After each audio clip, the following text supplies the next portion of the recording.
O direito se apresenta para aquele que o estuda, para aquele que trabalha com as suas instituições, como um conjunto de normas jurídicas, de diretrizes. Esta é a apresentação imediata do fenômeno jurídico para todos aqueles que lidam com suas instituições.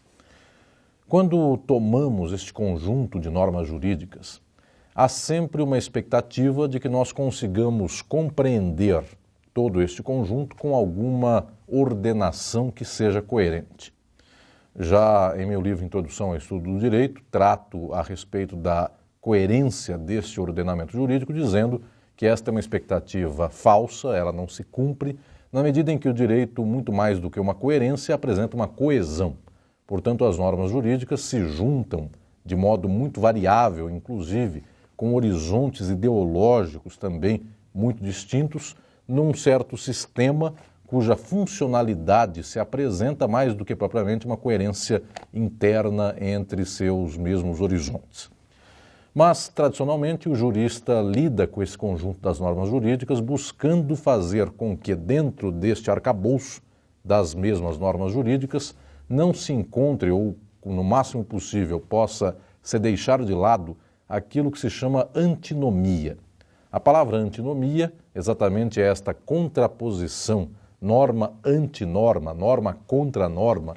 Esta expressão antinomia, esta palavra antinomia, quer dizer exatamente a respeito de uma existência dentro de um conjunto de normas jurídicas, daquelas normas que venham a se opor umas às outras, que venham a se colocar em nível de distinção também uma em relação à outra, e quase sempre é abominável à ciência do direito esta existência de antinomias.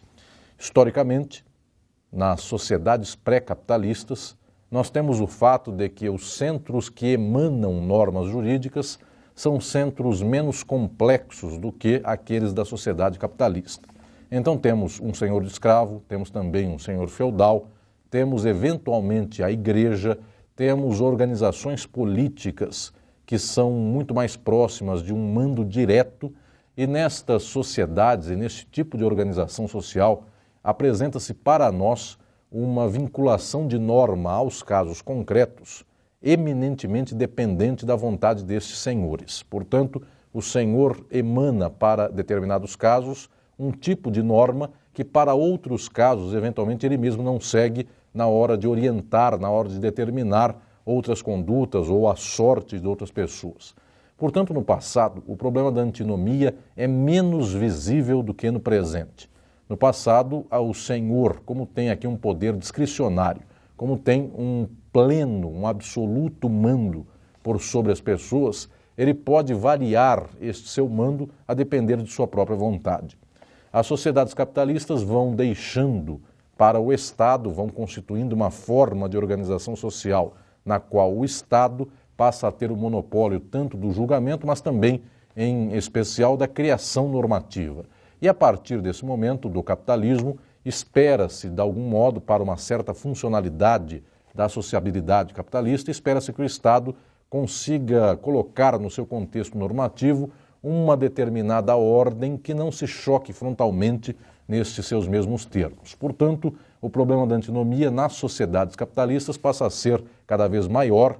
Esta questão se ressalta no nível da ciência do direito, no nível da técnica do trabalho do jurista, e eu diria que aqui então começa um problema central para tomarmos o conjunto das normas jurídicas. Mas para avançar nesta reflexão sobre as antinomias, as normas que se apresentam aqui de modo oposto, de modo contrário, de modo contraditório em relação a outras normas, é primeiro preciso que nós venhamos a identificar o que é uma antinomia. Aquele que está começando os seus estudos do direito, aquele que está lidando com a vida jurídica nas mais variadas formas, ele pode dizer coisas como estas. No passado havia normas que proibiam determinadas condutas. No presente, as normas sobre estas mesmas condutas são outras. Então aí existiria uma antinomia. A antinomia, tecnicamente, não é chamada quando nós tratamos de questões do passado e questões do presente. Então, para identificar uma antinomia, é preciso tomar logo de início em consideração que temos que lidar com o mesmo tempo. Se estamos lidando com o mesmo tempo e então, nesse mesmo tempo, temos uma norma que dá uma diretriz, outra norma que dá diretriz em sentido contrário, aí sim estamos falando em antinomia. Para identificar, portanto, a antinomia, é preciso que nós encontremos normas que sejam distintas no mesmo tempo. Ou então, é preciso também que nós encontremos normas distintas no mesmo espaço, porque alguém poderá dizer aqui para nós que o direito do Brasil tem determinada normativa e o direito de Portugal tem outra normativa. Nós estamos lidando com espaços distintos, portanto, estamos lidando aqui com fenômenos normativos que não constituem entre si antinomia. Ao mesmo tempo, temos que também falar a respeito das pessoas com as quais nós direcionamos as normas jurídicas. Se há normas direcionadas a crianças e adolescentes e normas determinadas aqui direcionadas a adultos, nós não podemos dizer que haja antinomias entre essas duas normas na medida em que as pessoas que são objeto destas normativas são pessoas distintas. A antinomia existiria, então, somente no caso de pessoas iguais com normas distintas tratando acerca das mesmas questões por ali relacionadas. Ao mesmo tempo, temos que lembrar que a antinomia tem que falar para a sua existência, se nós temos mais que uma norma chocando-se uma com a outra, esta antinomia também pode estar aqui acontecendo no que tange à matéria. Não sendo isso, nós não diríamos sobre antinomia. Portanto, matéria, assunto, conteúdo de uma norma jurídica, se nós temos um conteúdo igual de um lado e de outro, diríamos então aqui que nós possuímos, neste caso, uma antinomia. Então, a identificação da antinomia, para que nós possamos conhecer qual é esta oposição, esta contradição e tudo que se dá aqui no entorno deste conflito entre normas jurídicas, é preciso que estas normas estejam ou dizendo, falando a respeito de normas que se encontram no mesmo tempo, ou tratando aqui do mesmo espaço, ou tratando das mesmas pessoas, ou tratando da mesma matéria, portanto, do mesmo conteúdo normativo. Isto para nós é fundamental e também é preciso refletir, num debate que vem de muito tempo na teoria geral do direito, se nós possuímos antinomias de princípios. Insisto no meu livro de Introdução ao Estudo do Direito que esta questão é fundamental para o nosso tempo, para o nosso tipo de sociabilidade capitalista, dado que, como temos variadas fontes normativas, no Brasil temos poderes legislativos, tanto federais, quanto estaduais, quanto municipais, como também temos no Poder Judiciário uma certa forma de decisão que é, de alguma maneira, uma normativa nos casos concretos e também com efeitos gerais. E como também temos o Poder Executivo, nós temos variadas instâncias que produzem normas jurídicas. Estas normas jurídicas orientam-se para muitos fins, dão proporções também bastante variadas sobre os fenômenos sociais e alguns diriam então que nestes casos nós poderíamos vislumbrar antinomias de princípios. Um exemplo disto seria tomarmos por consideração que o direito do Brasil, por exemplo, aqui neste caso, ele tem uma série de diretrizes que limitam o uso, a venda de determinadas drogas, mas não de outras. Portanto, a bebida alcoólica, de alguma maneira, ela é legalizada no Brasil, ainda que com determinados parâmetros, mas outras drogas não são legalizadas no nosso país. Alguém que olhasse de fora tudo isso diria que nós temos uma antinomia de princípios, porque o princípio que faz liberar uma certa droga, aqui se choca com o princípio que está normatizando de modo criminal, muitas vezes, o uso e a venda de outras drogas. Esta seria uma antinomia principiológica, embora nós não tenhamos aqui, tecnicamente, uma antinomia tratando exatamente do mesmo assunto. Eu poderia dizer a respeito de cocaína e de pinga, e nós estamos lidando com duas normativas distintas. Mas o fato é que, por princípio, poderíamos encontrar aqui alguma antinomia. Este debate é um debate candente, é um debate que serve, inclusive, como fonte, como energia para um trabalho político, dado que a antinomia de princípio revela, então, que nós temos na sociedade uma sorte variável de determinações sociais. Esse debate dá muita energia, inclusive, para lutas sociais, para lutas de grupos, de minorias, para a luta dos excluídos da sociedade, mas o direito, tomando em sentido de uma teoria geral, de uma tecnologia geral das normas, quase sempre não considera a antinomia de princípios como algo que se apresente como tal, que deva ser, portanto, resolvido por causa de seus termos técnicos. Para ainda identificar a antinomia, pensando aqui que talvez a antinomia de princípios não tenha tanta sensibilidade à teoria geral do direito, lembrando que a antinomia, tomando-se tecnicamente, ela tem que falar de tempo, ou de espaço, ou de matéria, ou de pessoa, ela tem que conflitar em algum ou mais que um desses princípios, destas orientações, ainda é necessário que nós entendamos que para compreender se temos ou não uma antinomia, para identificar uma antinomia, nós também temos que pensar que tipo de funtor deôntico as normas aqui apresentam ou determinam, e somente neste tipo de função deôntica, a depender dos tipos de função deôntica, é que nós vamos considerar que haja ou não antinomias.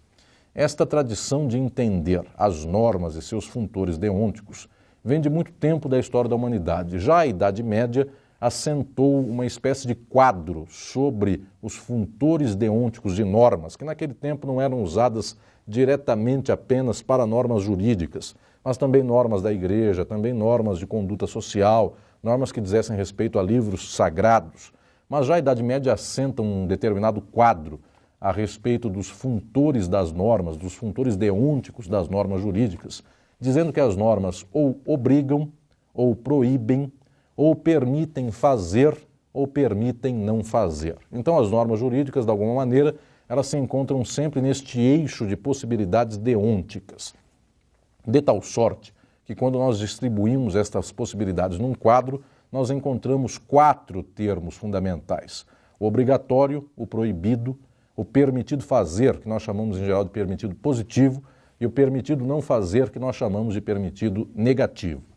Se nós temos 2 normas tratando ou da mesma pessoa, ou tratando no mesmo espaço, no mesmo tempo, da mesma matéria, se nós temos isto acontecendo, é preciso pensar também se essas normas colidem entre si naquilo que diga respeito aos seus funtores deônticos.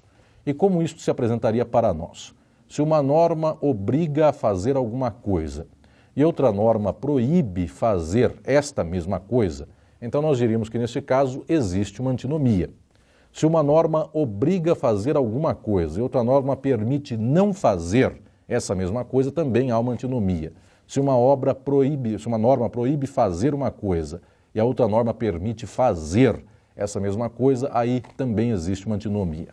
Se visualizarmos o quadro das antinomias, portanto, nós vamos verificar que em 4 momentos, 4 funtores deônticos que as normas têm e apresentam para todos nós, se nós fizermos esses cruzamentos desses 4 funtores deônticos, nós veremos que em 3 situações, em 3 relações, nós temos antinomia. A relação entre obrigatório e proibido, a relação entre obrigatório e permitido negativo e a relação entre proibido e permitido positivo. Entre obrigatório e proibido, nós temos aqui o caso de contrariedade.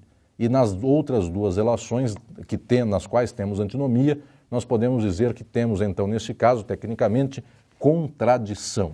Estas relações entre normas jurídicas, a depender dos seus funtores deônticos, nela nós encontramos, então, aqui mais um elemento que nos permite identificar a própria antinomia.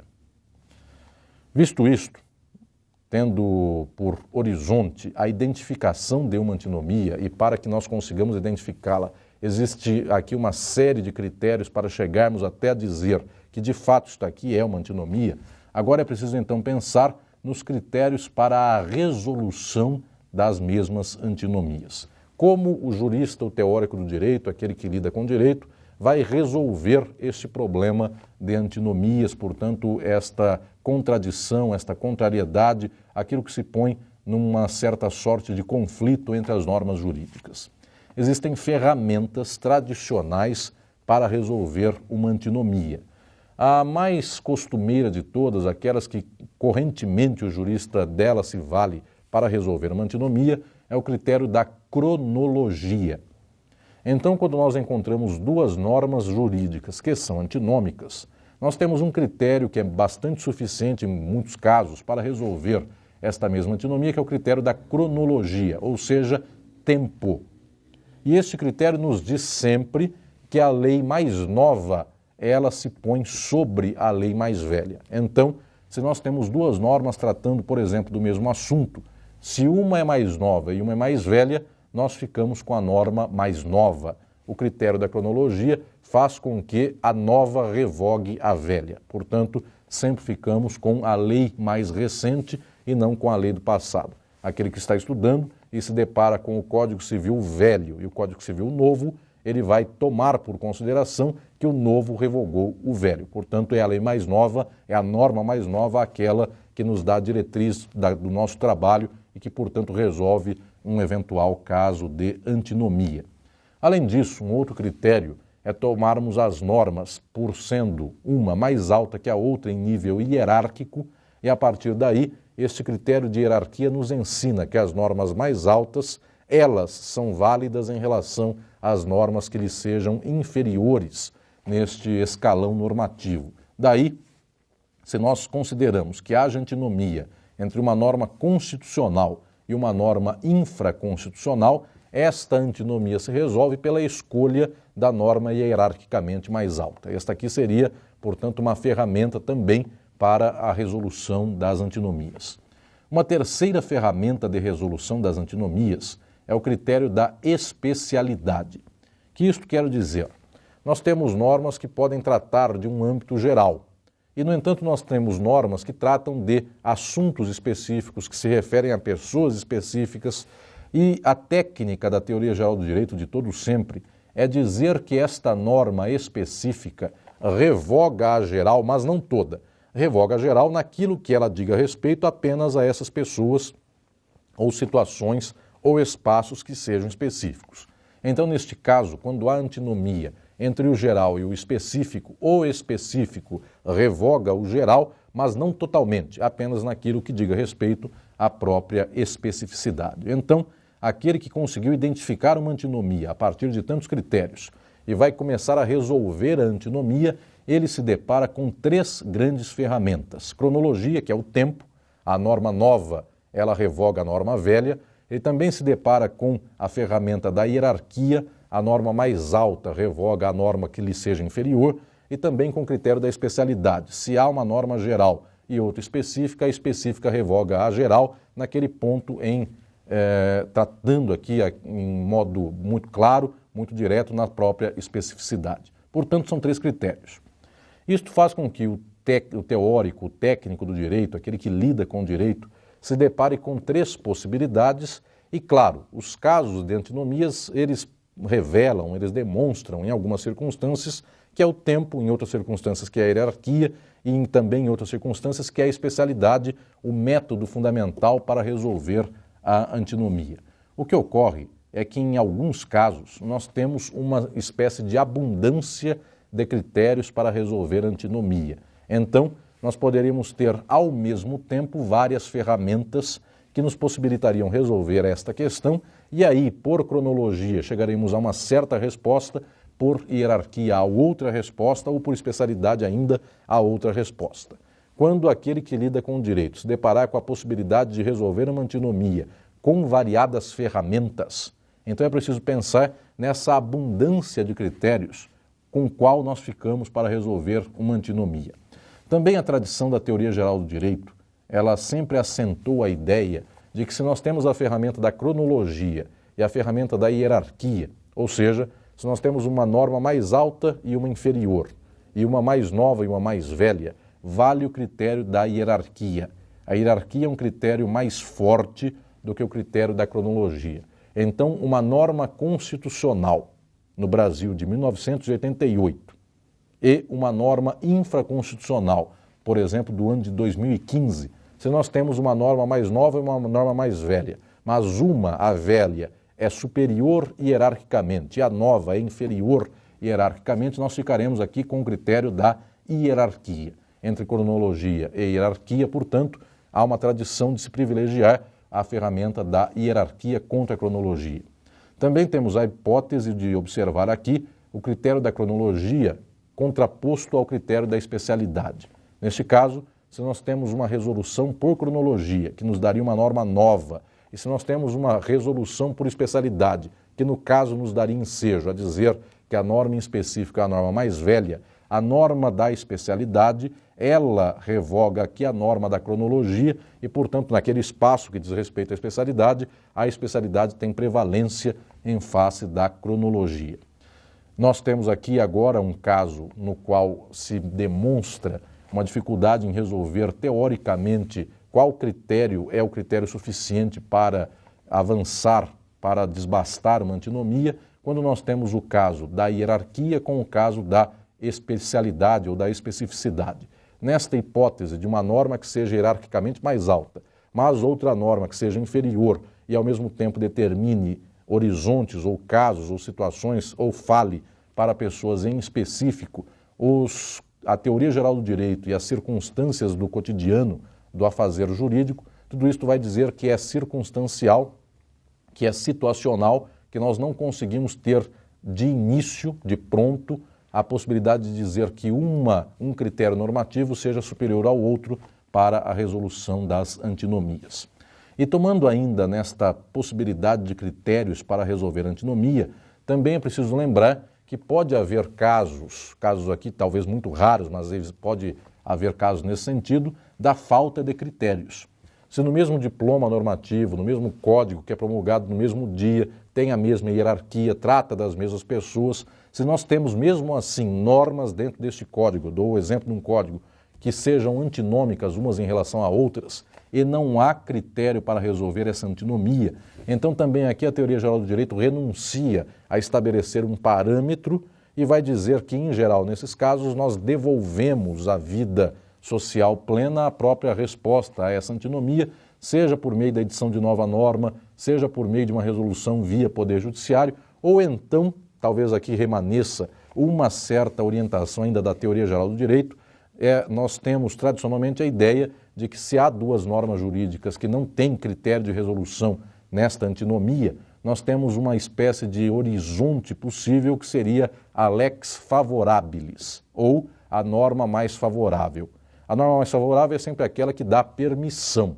Se uma obriga, outra proíbe, mas há alguma que dá permissão, a permissão é mais leve socialmente, ela permitiria, portanto, deixar com que a sociedade, os indivíduos, os sujeitos de direito pudessem agir no seu cotidiano de modo melhor, sem a obrigação e sem a proibição. Em casos em que isso é possível, em casos em que esta visualização se levanta, então seria uma ferramenta da teoria geral do direito para a resolução desta antinomia. Mas, no geral, quase sempre, quando se apresenta uma antinomia, não é uma resposta de teoria geral do direito que vai se dar. É sempre uma resposta de nova norma, de resolução via Poder Judiciário, de desempate, portanto, por meio de nova manifestação de uma decisão jurídica de poder.